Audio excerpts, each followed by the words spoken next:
Hi friends, మీకు last వీడియోలో చెప్పాను కదా ఈ కోడికి ఒక 12 ఎగ్స్ వేసి పొదిగేసామని చెప్పి. మేము పండగకి ఊరెళ్ళొచ్చే లోపు ఈ బుట్టలో 21 ఎగ్స్ ఉండే. ఇప్పుడు ఈ ఎగ్స్ని ఎలా డివైడ్ చేసినామంటే, ఆల్రెడీ కోడిని పొదిగేసి 21 డేస్ అవుతుంది కదా. ఎగ్ని షేక్ చేస్తే ఎగ్ గట్టిగా ఉంటే అందులో పిల్లు ఉన్నట్టు. ఆ ఎగ్స్ని కోడికి ఉంచి మిగిలిన ఎగ్స్ అని తీసేసినాము. 21 ఎగ్స్లో 13 ఎగ్స్ ఈ కోడికి ఉంచి మిగిలిన ఎగ్స్ అని తీసేస్తున్నాము.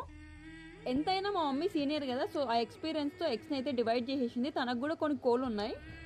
మళ్ళీ ఇంకెప్పుడు ఇలా రిపీట్ అవ్వకుండా చూసుకోవాలి, ఎందుకంటే అంత గందరగోళం అయిపోయింది.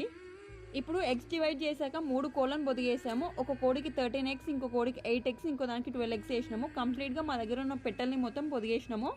మేము ఎగ్స్ని డివైడ్ చేస్తుంటే జస్ట్ ఇప్పుడే ఈ కోడి పిల్ల ఎగ్లోంచి బయటకు వచ్చింది. ఈ కోడి వేసిన దాంట్లో ఇది సెకండ్ కోడి పిల్ల. చాలా ఫ్రెష్గా అండ్ చాలా క్యూట్గా ఉంది. మీకు ఇక్కడ కనిపిస్తున్న 7 ఎగ్స్లో ఇంకొక ఎగ్ని యాడ్ చేసి కంప్లీట్గా 8 ఎగ్స్తో ఈ కోడిని అయితే పొదిగేసినాము. ఈ వీడియో అయితే ఇంతే. If you like this video, please do like, share and subscribe to my channel. Bye.